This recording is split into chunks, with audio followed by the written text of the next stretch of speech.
esta parte de la observación, finalizando la parte de la observación, y vamos ya hemos visto algunos detalles que queremos investigar un poco más, queremos ver, queremos saber, y vamos a mirar la idea central del texto, ¿no? Que es el resumen. La idea central del texto nada más es el resumen de este salmo, ¿no? Si pudiéramos resumirlo al máximo, el salmo número 92, ¿de qué habla?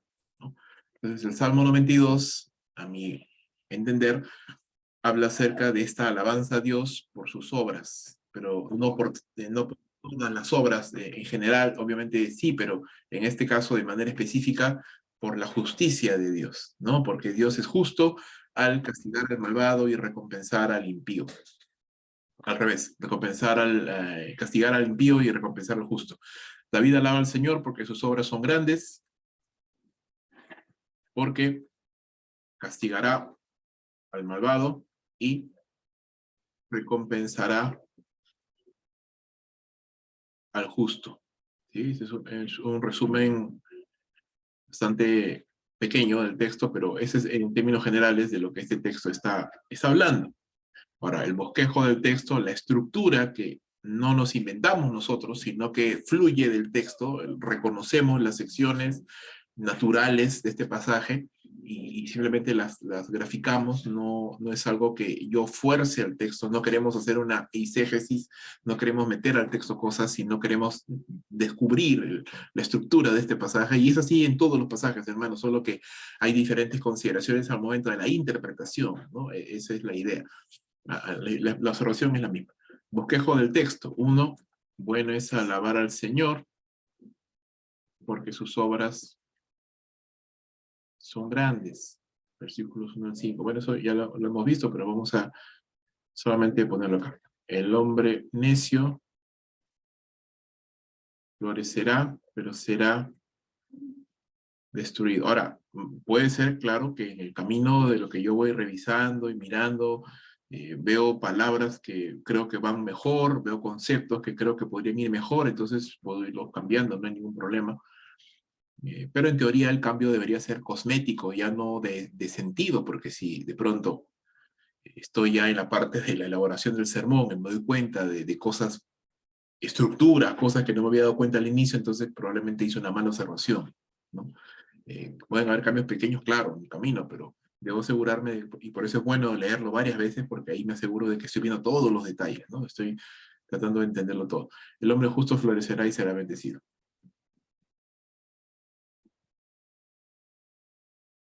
Será bendecido. Del 12 al 15. Listo. Y esa es la estructura, esa es la parte inicial de mi observación, lo que yo puedo comprender, lo que yo puedo entender, y ahora vamos pasando a la parte de la interpretación. Como usted sabe, el fruto de la interpretación es la idea central, ya no del texto, sino, llamémoslo así, de lo que yo voy a compartir, de este principio eterno, de esta verdad que va más allá de la cultura, que va más allá de David, que va más allá de los israelitas y del día de reposo, ¿no? Porque nosotros no celebramos el día de reposo, tenemos el día del Señor, sí, pero ahí va un enlace muy importante, y ahí es algo que vamos a ver en la aplicación. Bueno es dar gracias al Señor y cantar alabanzas a tu nombre, oh Altísimo, anunciar por la mañana tu bondad y tu fidelidad por las noches, con el decacorde y con el arpa, con la música sonora de la lira. Recordemos que la peregrinación a los atrios del Señor, a la casa del Señor, era una festividad realmente judía, ¿no? No era algo sencillo, como tal vez ahora uno va a la iglesia y está un par de horas y se va, ¿no? No, en el pueblo judío era algo muy diferente, era una festividad, era parte de su vida. El día de reposo era algo que, en buenos términos, y cuando Israel era temeroso de Dios, era algo que, según la ley también nos lo dice, el pueblo de Israel debía dejar de hacer sus trabajos, ¿no? Para enfocarse el día de reposo a descansar, enfocarse en el día de reposo a adorar y a meditar en la bondad del Señor todo el día, ¿no? Entonces, eso es algo que también ya vamos a ir cogiéndolo, vamos entendiéndolo para luego tomarlo en la parte de la interpretación. Entonces yo voy a colocar acá esa anotación también, es una anotación de la interpretación. Yo quiero mirar el paralelo entre el día de reposo, o mejor dicho, las actividades que se realizaban en el día de reposo. ¿no? Lo importante que era, ¿no? Cómo se promulgó el día de reposo en, en la ley. ¿Y cuál es el propósito de Dios para el día de reposo? No, eso es importante, tengo que tenerlo claro, porque eso me va a ayudar en la parte de la aplicación. Entonces, ¿qué actividades se realizaban? Acá vemos que había una de cánticos, alabanzas, con instrumentos, con gozo, ¿no? Acá está claramente especificado, era una alabanza gozosa, informada, ¿verdad? De lo que Dios estaba haciendo. El hombre torpe no tiene conocimiento, el necio no entiende esto, que cuando los impíos brotaron como la hierba, florecieron los que siguen iniquidad, solo fue para ser destruidos para siempre. Yo aquí puedo ir notando un paralelo con el Salmo 73. ¿No? Usted recordará el Salmo, no fue un Salmo de David, fue el Salmo de Asaf, cuando él dice que ve a los malos prosperar, ¿no? Ve a los malos que los ojos se les saltan de gordura, que enriquecen y que no les pasa nada, ¿no? Y él siente de alguna manera envidia, siente amargura porque el justo es castigado, el justo es perseguido, mientras que el malvado florece, ¿no? Entonces, esto es un paralelo interesante. Y aquí la respuesta es la misma que en el Salmo 73. Al final pueden prosperar, pueden florecer, pero va a ser temporal. ¿No? El final, valga la redundancia, el final del malvado es destrucción, ¿no? El final del malvado es destrucción. Entonces, puedo ver un paralelo con el Salmo 73, puedo ver un paralelo también con el Salmo número 1, cuando nos dice que el justo es como un árbol plantado junto a corrientes de agua, pero los malos, dice, son como tamo que arrebata el viento, ¿no? Entonces, veo esos paralelos ahí. Aunque brotaron como la hierba, dice acá, interesante esto, ¿no? Los malos brotaron como la hierba, ¿no? Los malos brotan como la hierba. El justo florece como un árbol, ¿no? Acá hay una diferencia clave. Mas tú, Señor, eres excelso eternamente, porque tus enemigos, Señor, tus enemigos perecerán, serán esparcidos todos los que hacen iniquidad. Pero tú has exaltado mi poder como el del búfalo, me has ungido con aceite fresco, mis ojos satisfechos han mirado a los que me acechaban, oye mis oídos de los malhechores que se levantan contra mí. Acá, en su momento, Leonardo nos decía si esto podía colocarse de otra manera, ¿no? Y sí, como le digo, sí se puede hacer, no hay ningún problema, ¿no? Esto se puede colocar acá para darle un poquito más de sentido. Tú has exaltado mi poder como el del búfalo, he sido ungido con aceite fresco, mis ojos satisfechos, incluso se puede poner así, han mirado a los que me acechaban y ven mis oídos, y oyen mis oídos, perdón, de los malhechores que se levantan contra mí, ¿no? Esta es la parte de la recompensa del justo frente a esta situación. El justo florecerá como la palmera, crecerá como cedro en el Líbano. Esta es la idea de la robustez, ¿verdad? La idea de la robustez. El justo como cedro del Líbano va llevando a la idea de la robustez, de los frutos, ¿no? De la bendición. Esa es la idea. Plantados en la casa del Señor, ¿no? No son, si bien es cierto, son cedros del Líbano, no son cedros salvajes, ¿no? No son árboles que están por ahí en el campo, tirados, ¿no? Regados por ahí, sino están plantados en la casa de Dios, ¿no? Qué importante es eso, están en la casa de Dios, están plantados, hay una asociación, hay una relación. Por eso decía David, he sido ungido con aceite fresco. Recuerda la idea de la unción con el aceite, es la consagración, es el apartamiento, ¿no? Entonces, este justo no es una persona que está pues, por ahí, ¿no? Es una persona que está plantado en la casa de Dios.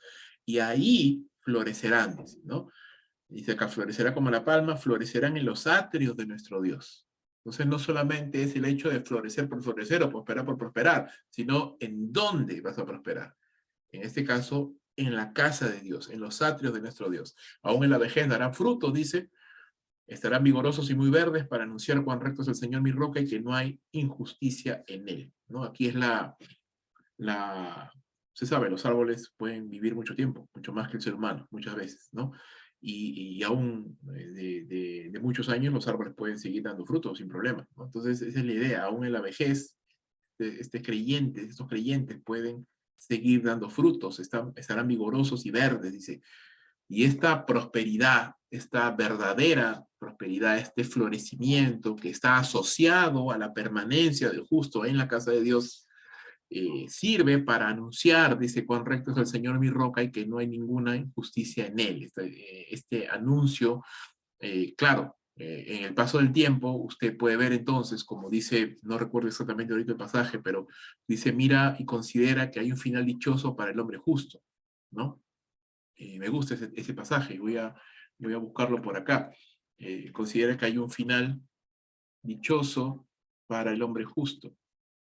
Este es un pasaje muy bonito que también podemos relacionarlo aquí, para lo que estamos en este momento estudiando. Ahí está, es el Salmo 37. Salmo 37,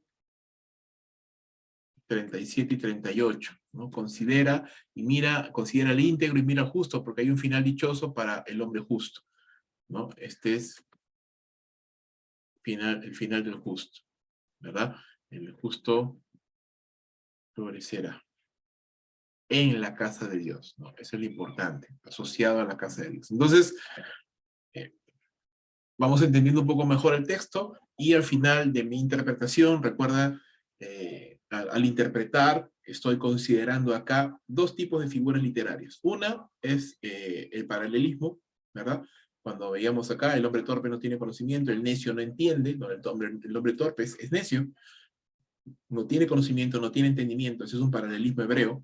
Es una figura literaria que es importante identificar en la parte de la interpretación, y también la comparación. Acá hay la comparación con el cedro del Líbano, ¿verdad? Pastor, el símil sería, ¿no? Sí, Las claro, sí, mi comparaciones. comparación, claro, es la figura literaria, ¿no? La comparación. Entonces, eso también es importante, ¿no? Siempre que miramos una comparación, hay atributos, pues, del objeto comparado que se relacionan con el que está comparándose. Entonces, ahí es donde queremos ver. Por eso es bueno e importante mirar un poquito acerca de los ceros del Líbano, ¿no? Para ver qué aspectos se está enfatizando. Pero acá ya podemos ver algunos, ¿no? El hecho de estar enraizados, de estar plantados, de dar frutos, de ser sólidos. Esa es un poco la idea.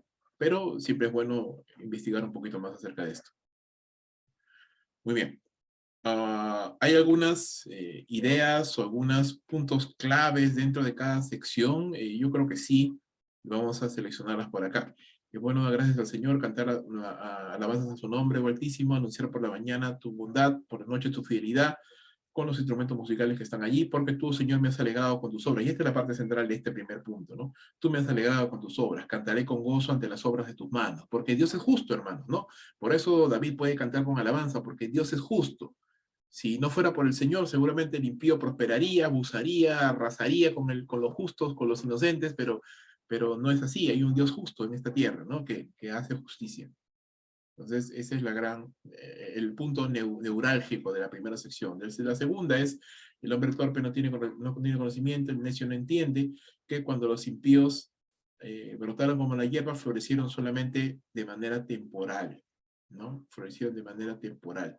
Eh, Solamente para ser destruidos, ¿no? Y la parte central acá podría ser esta, ¿no? Es el Señor el que al final va a hacer la justicia. Él es el que al final va a destruir a aquellos que hacen iniquidad. Y en la última parte, en la sección neurálgica, sería pues la última parte, ¿no? Que plantados en la casa del Señor no es una prosperidad por prosperar simplemente, sino es una prosperidad asociada a la permanencia, a la unión con el Señor. Esa es la verdadera prosperidad que anuncia la bondad, la justicia, la fidelidad de la que hablaba al inicio David, ¿no? Cierra con eso, ¿no? Cierra con eso, con la bondad, con la fidelidad, con la justicia de Dios. Entonces, la parte de la interpretación, queremos cerrar con este principio eterno que nos va a servir ya para la parte de la aplicación. Entonces, este principio eterno, de qué está hablando? ¿No? Ya aquí ya no hablamos de David, sino hablamos de qué es lo que este pasaje nos puede enseñar. Básicamente que Dios es justo, hermanos, ¿verdad? Dios es justo. Castiga al malvado y recompensa al que, al justo, ¿no? Castiga al malvado, recompensa al justo. Dios es digno de ser alabado por esto. Es un principio que encontramos de este pasaje. Ya podemos decir que estamos entendiendo un poco ese texto. ¿De qué está hablando? ¿De qué está hablando este salmo? Entonces pasamos a la última parte, la parte de la aplicación. Cuando ya queremos empezar a pensar en nuestro sermón. Ya queremos empezar a pensar en nuestro sermón. Entonces usted recordará cuál es mi audiencia. Mi audiencia es, bueno, mi iglesia local, servicio de domingo, por ejemplo. ¿Ah? La vez pasada estábamos hablando de Filipenses y lo habíamos acotado a líderes, pero en este caso creo que es un texto muy apropiado para aplicarlo a toda la iglesia. ¿Qué propósitos queremos perseguir al predicar esta palabra? Ya vamos pensando en la aplicación. Aquí ya yo voy pensando, aquí sí yo pienso ya no solamente en mi sermón, sino en las personas a las que le voy a predicar. Entonces, recuerda, al inicio te dije, hay un paralelo entre el día de reposo y el día del Señor. El pueblo judío guardaba un día y en ese día adoraba al Señor, alababa al Señor, descansaba de sus actividades, porque eran 24 horas para meditar, para clamar, para pensar, para alabar al Señor, para ir peregrinar a la casa del Señor y gozarse ahí con Él, ¿no? Hay un paralelo con el Día del Señor. Aquí, el pueblo cristiano, ¿qué hacemos en el Día del Señor? Debería ser algo muy, muy similar. Entonces uno de mis propósitos es que mis hermanos entiendan, ¿no? Entiendan la importancia del Día del Señor. ¿Sí? Lamentablemente hay muchos cristianos, muchísimos, que no entienden o no les importa mucho realmente el Día del Señor y no tienen ningún problema en faltar a un domingo, ¿no? En no ir a la iglesia, o incluso no ir varios domingos, ¿no? Y aparecerse de cuando en cuando. Entonces, queremos que mis hermanos entiendan la importancia del Día del Señor. Quiero también que, que mis hermanos que están perseverando en el Señor sean consolados al saber que Dios es justo y los recompensará. ¿Verdad? Quiero que, si hay invitados, quiero que mis invitados entiendan que Dios es justo y castigará al impío. ¿Verdad? Castigará al impío. Ahora, acá hay que tener cierto cuidado cuando hablamos de pasajes del Antiguo Testamento, porque los pasajes del Antiguo Testamento se mueven en función de justo e injusto, ¿verdad? Justo, injusto, malvado, fiel, y tenemos que entenderlo o leerlo, este pasaje, a la luz de la revelación que el Señor nos ha dado en el Nuevo Testamento. Entonces, cuando yo digo que Dios premia al justo y castiga al malvado, no estoy diciendo que Dios premia al que se porta bien, ¿verdad? Y castiga al que se porta mal. Estoy diciendo que el justo, según ya la revelación completa de la palabra de Dios, es el que cree en Cristo Jesús, es el que, porque cree en Cristo Jesús, vive una vida y procura vivir una vida agradable al Señor. A ese, que a pesar de que no es perfecto y que falla y que le pide perdón a Dios y sigue adelante, a ese Dios lo va a recompensar. De eso estamos hablando. No estamos hablando en términos absolutos de justicia o injusticia según lo miraba el Antiguo Testamento, ¿no? Sino tenemos que verlo a la luz, y esa es una de las consideraciones que yo debo de tener, porque en el Antiguo Testamento, recuerda, todavía no hay toda una revelación completa. Entonces se puede entender este pasaje incorrectamente a la luz de justo se porta bien, injusto se porta mal, ¿no? Y no es así. Entonces quiero que mis hermanos entiendan que la importancia del día del Señor, quiero que mis hermanos estén perseverando en el Señor, sean consolados, quiero que mis invitados entiendan que Dios es justo y castigará al impío que rechaza a Jesús. Quiero que mis hermanos tomen la decisión de plantarse en la casa de Dios. ¿Qué significa esta frase, no? Que decidan, ¿no? Que decidan que decidan congregar regularmente y hacer una vida cristiana, ¿no? Como bíblica, como Dios manda. No solamente quiero que mis hermanos entiendan la importancia del día del Señor, quiero que mis hermanos en el día del Señor pues hagan lo que los cristianos debemos hacer en el día del Señor, ¿verdad? Que mis hermanos en el día del Señor pues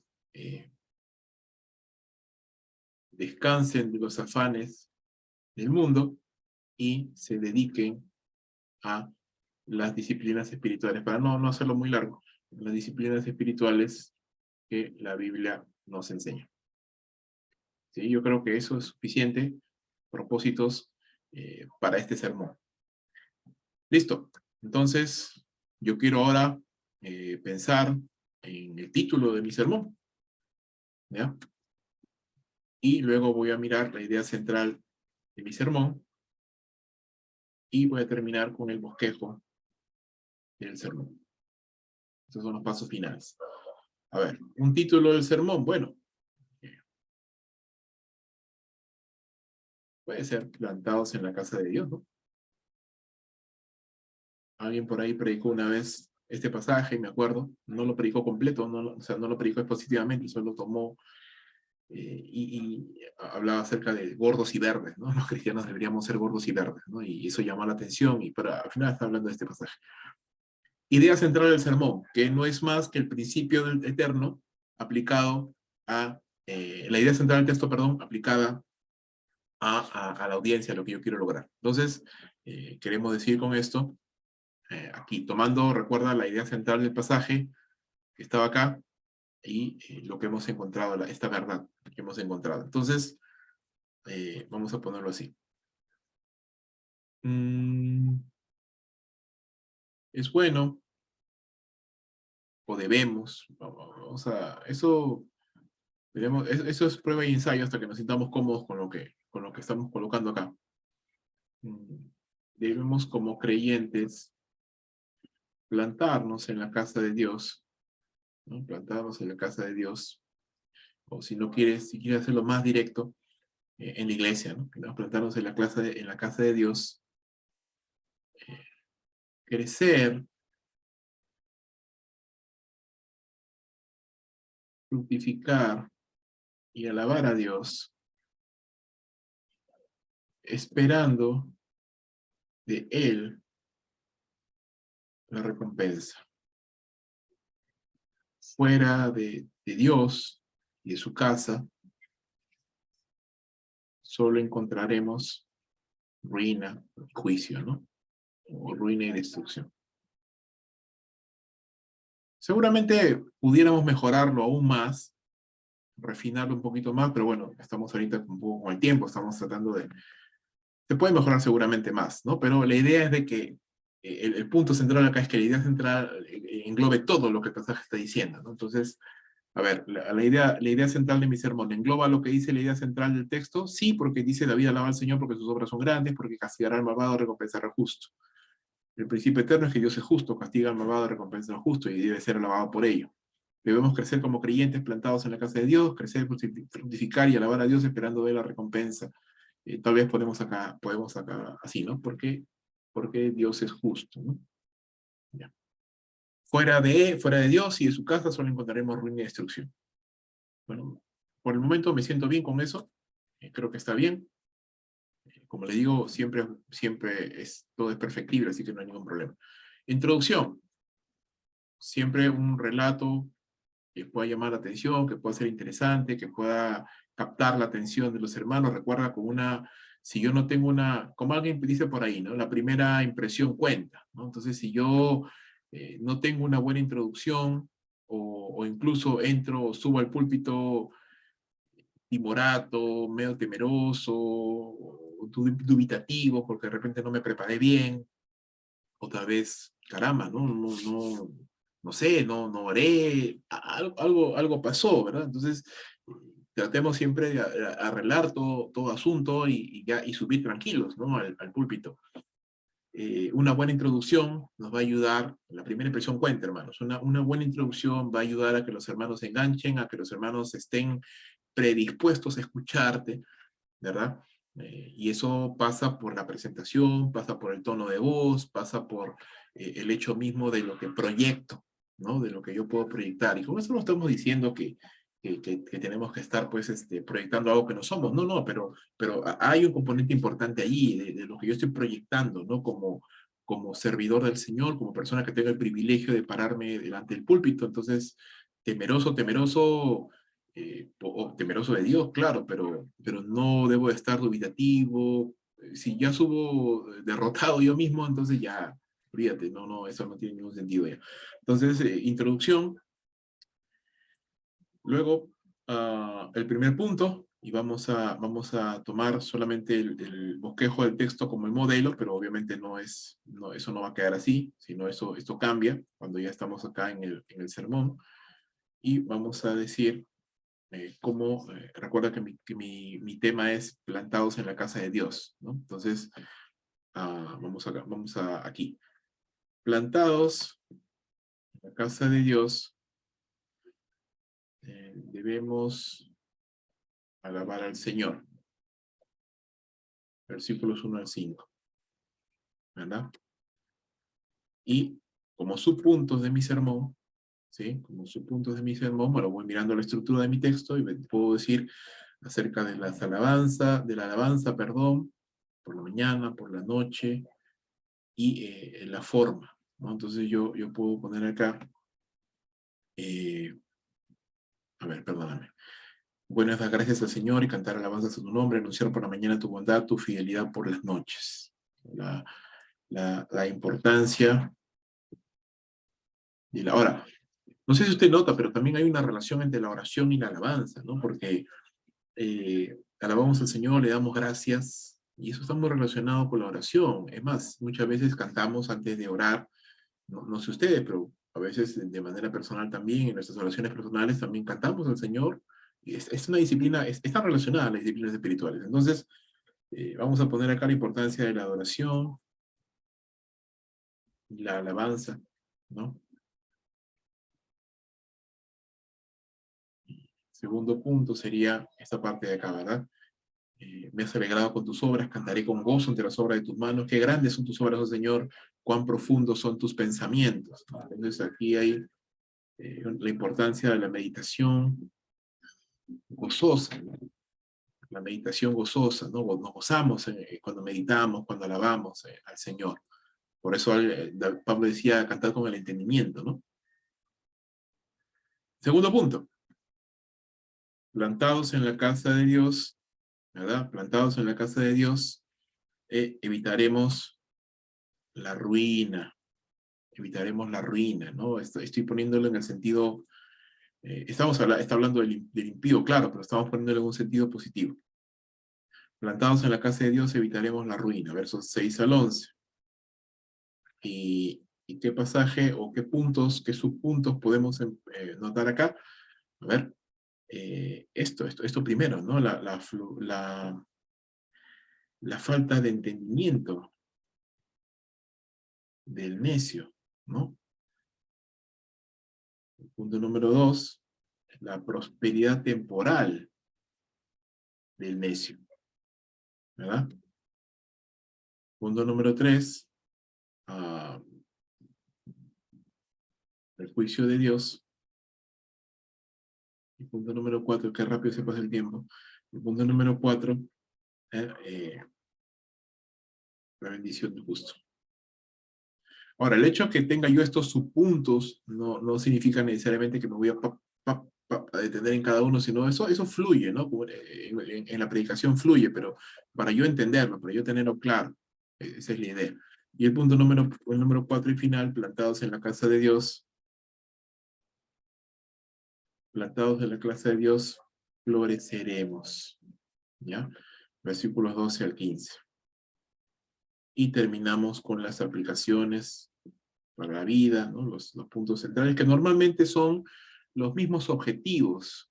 Y normalmente son los mismos objetivos, pero expuestos en forma de mandamientos o de invitaciones, ¿no? Es decir, hermano, yo te animo a que tú entiendas la importancia del día domingo, yo te animo a que tú decidas congregar al Señor, ¿me entiendes? Entonces, la idea con la aplicación para la vida es los mismos objetivos, pero en forma ya no descriptiva, sino en forma de invitación, en forma de mandamiento, no de mandamientos, pero en forma de una invitación, ¿ya? Entonces vamos a ponerlo acá,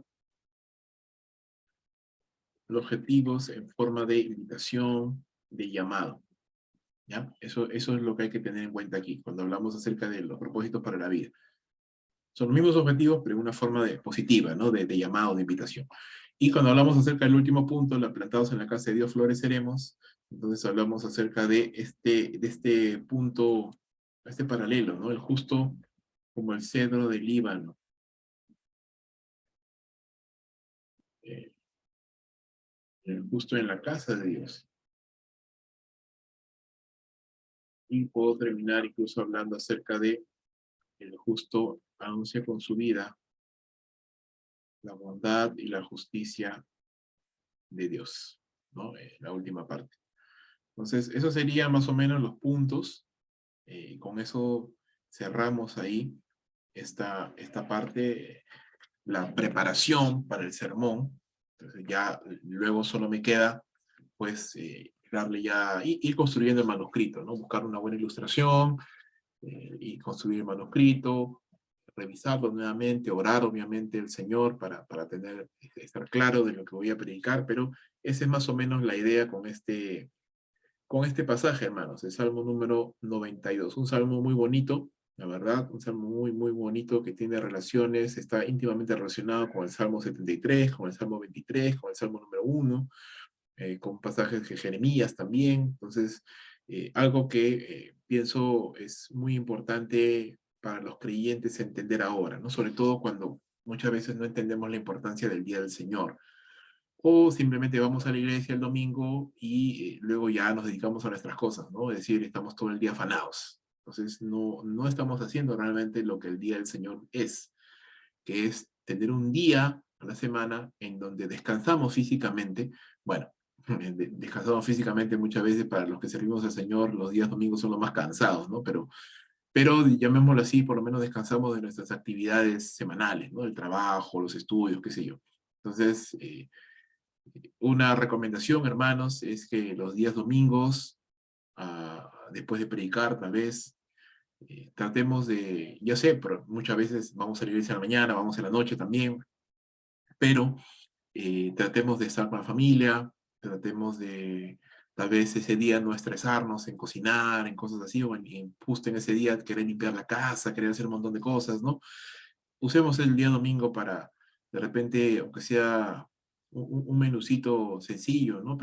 O de repente cocinar el día sábado y dejarlo ya en el frigider y ya almorzar solamente, ¿no? O sea, lo que voy es de que tratemos de estresarnos lo menos posible el día domingo, porque el día domingo debería ser un día de descanso familiar y un día sobre todo de meditación, ¿no? De darle gracias a Dios, de alabar al Señor, de pasar un buen rato orando, tal vez todos los días de la semana sí oro, pero no puedo orar con tanto tiempo porque tal vez estoy con las justas con el tiempo, pero el día domingo tal vez sí puedo quedarme un poquito más a orar, puedo escuchar unas alabanzas, puedo estar con mis hijos, puedo salir al campo un rato, respirar aire puro, darle gracias a Dios por su bondad, meditar en su palabra. Esa es la idea, hermanos, ¿no? Yo siempre pienso el día de reposo no solamente es para estar, o el día del Señor, perdón, no solamente es para estar todo el día en la iglesia, ¿no?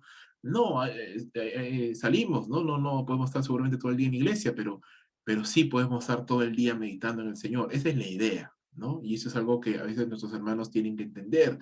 Muchas veces nos hemos agarrado esa mala costumbre, ¿no? Vamos a la iglesia apurados, estresados, llegamos a la iglesia y salimos con las mismas también, nos vamos rápido porque hay un montón de cosas que hacer, entonces al final no estamos disfrutando del día del Señor, no estamos honrando a Dios como deberíamos, no estamos meditando, no estamos dándole gracias a Dios por sus obras, porque estamos como un día más, ¿no? O sea, en ajetreos, en correteaderas, en por aquí, por allá, por aquí, se nos va el tiempo, y pienso que no debería ser así. Pienso que nos estamos perdiendo mucho del día del Señor, y tal vez este salmo nos pueda ayudar un poquito a entender esto.